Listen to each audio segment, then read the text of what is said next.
హైందవ సంస్కృతి సంప్రదాయాల పరిరక్షణ నిమిత్తం హిందూ ధర్మ ప్రచార యాత్ర ప్రారంభించారు. విశాఖ శ్రీ శారదాపీఠం ఉత్తరాధికారి శ్రీ శ్రీ శ్రీ స్వాత్మానందేంద్ర సరస్వతి స్వామి రాజమండ్రి మార్కండే స్వామి దేవాలయంలో ఈ యాత్రను ప్రారంభించారు. ఆలయానికి వచ్చిన స్వామికి ఎంపీ మార్గాని భరత్రామ్ ఫల పుష్పాలతో స్వాగతం పలికారు. అనంతరం ఆలయ ఈవో శ్రీనివాసరావు ఆధ్వర్యంలో అర్చకులు స్వామికి ఎంపీకి పూర్ణకుంభంతో స్వాగతం పలికారు. ఈ సందర్భంగా స్వామి మీడియాతో మాట్లాడుతూ 2019లో మొట్టమొదట ఈ యాత్రను తెలంగాణలో ప్రారంభించి 10,000 కిలోమీటర్ల మేర కొనసాగించినట్టు తెలిపారు. అయితే కరోనా కారణంగా యాత్ర నిలిపివేశామని తిరిగి రాజమండ్రిలో యాత్రను ప్రారంభించినట్టు తెలిపారు.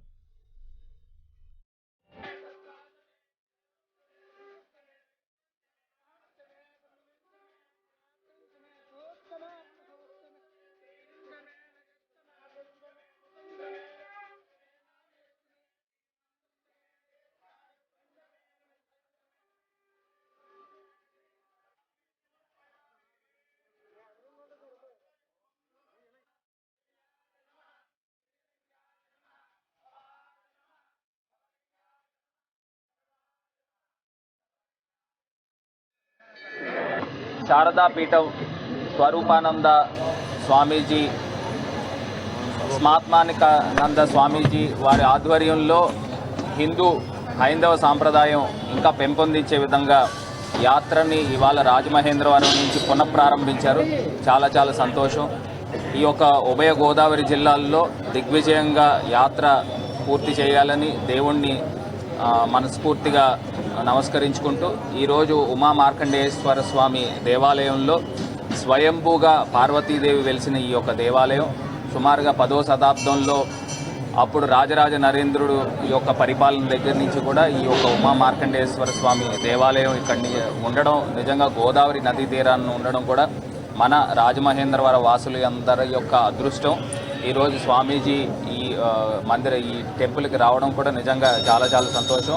హైందవ సాంప్రదాయం ఇంకా భక్తుల్లో ఇంకా పెంపొందించే విధంగా ఈ యాత్ర దిగ్విజయంగా కొనసాగాలని మనస్ఫూర్తిగా ఆకాంక్షిస్తున్నాను. దిగ్విజయీ భవ.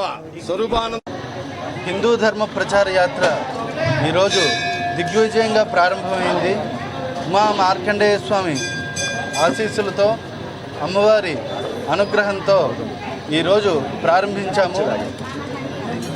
2019వ సంవత్సరంలో ప్రారంభించిన హిందూ ధర్మ ప్రచార యాత్ర తెలంగాణలో దిగ్విజయంగా 10,000 కిలోమీటర్ల పైచిలుకు పూర్తి చేసి ఆంధ్ర రాష్ట్రంలో అటు శ్రీశైలం మల్లన్న సన్నిధి నుంచి ప్రారంభించిన ఈ యాత్ర గత సంవత్సరం మార్చడానికి పుట్టినిల్లని మన పూర్వీకులు చెప్తూ ఉంటారు.